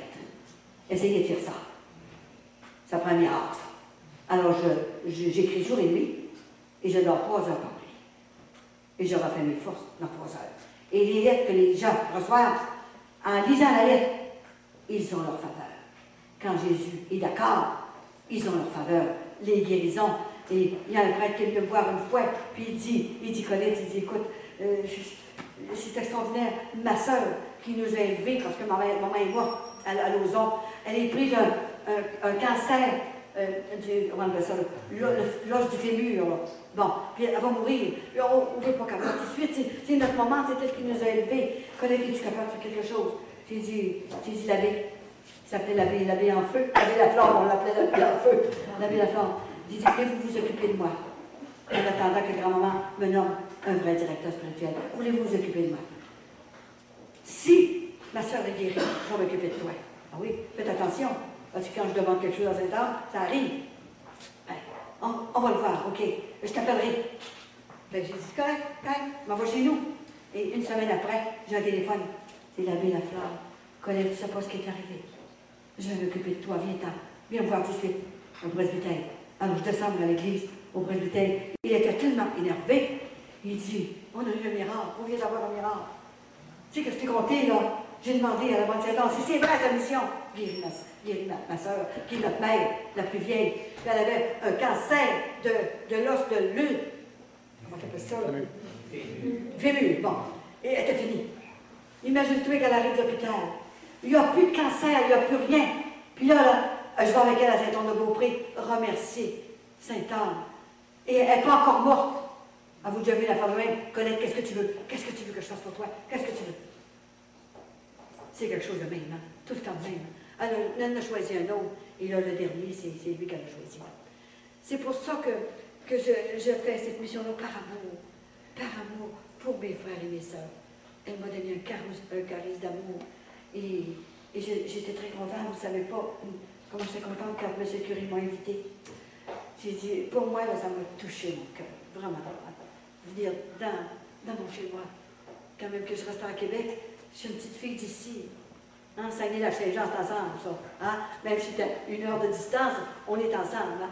Et quand maman choisit une petite fille de Ville-de-la-Baie, du Saguenay, mais elle a choisi un petit garçon du Lac-Saint-Jean. Elle avait besoin d'un couple. Alors elle a choisi Lac-Saint-Jean et le Saguenay. Ensemble pour qu'on fasse cette mission. Voyez-vous, elle me l'a laissé parce que si j'avais marié l'autre, je ne pourrais pas faire la mission, il est décédé. Et voyez-vous, celui-là, il a 80. Il fait toutes ses affaires tout seul. Et puis, quand il y a quelque chose, je suis là pour le soigner, comme on dit. Là. Et puis, il prend soin de moi comme la prunelle de ses yeux. Il y a des fois que je le remercie devant tout le monde parce que s'il n'était pas là, je ne pourrais pas faire la mission. Il est là avec moi. Et c'est mon premier témoin. Il a vu les miracles. Il va vous raconter, mais qu'il fasse son témoignage là. Il a vu que c'est vrai, que je ne pouvais pas inventer ça comme ça. En tout cas, en attendant, là, c'est votre Jésus qui va venir ici. Je vais vous recevoir pour vraiment là, vous présenter. Elle me l'a dit. Tu dois présenter mes petits-enfants. Jamais, dans toutes les églises que j'ai faites, qu'il y a quelqu'un, un prêtre qui m'a refusé de faire le face-à-face avec Jésus. Et on le fait tout le temps. Et puis, c'est merveilleux. Vous allez dire devant Jésus, là, quand il va être sur la table, vous dites votre nom. Pas parce qu'il ne sait pas votre nom, voyons, il sait. Mais il veut le savoir encore mieux, de votre cœur. Vous dites votre nom. Je m'appelle Colette, je m'appelle Éliane. Jésus, je crois que tu es vraiment présent dans cette hostie et je t'aime. Et moi, j'ai dit à maman, qu'est-ce que je vais faire? Est-ce que je peux m'asseoir? Est-ce que je peux... Vous savez, elle a du haut, à moi. Es-tu fatiguée? D'être debout? Non, je ne suis pas fatiguée. Mais qu'est-ce que je vais faire en attendant? Tu vas prendre ma main. Tu vas mettre ta main dans le dos. Dans le dos de la personne que tu vas me présenter. Puis, moi, je vais mettre la mienne par-dessus la tienne. Et à l'instant même, il y aura des guérisons. Et une femme qui est venue me demander, elle m'a dit, je ne viens pas pour moi. Mais elle ne pouvait pas parler là, devant Jésus. Là. Elle dit, je viens pour ma soeur qui reste au connecticule, tu n'as pas le temps de venir. Elle a des épines de noir dans la colonne vertébrale. Puis elle dit, le docteur ne peut pas l'opérer, elle va paralyser. Voulez-vous, s'il vous plaît, demandez à Jésus qu'elle guérisse. Mais vous êtes là devant Jésus, là. C'est lui qui guérit. Oui, mais il dit, bon, grand-maman a le bras long. Elle va être capable d'aller au connecticule. Et puis, elle est allée. Parce que 3 jours après, on reçoit un papier du médecin et de tout. Elle n'avait plus d'épines de noir dans la colonne vertébrale, guérie complètement.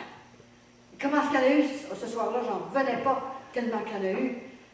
Je ne peux plus vous le dire. Je ne suis plus capable de le dire. Ça n'a jamais arrivé sur la terre. C'est un miracle. On ne peut pas dire à Dieu, fais-en rien qu'un. On fait-en rien que deux. Voyons donc.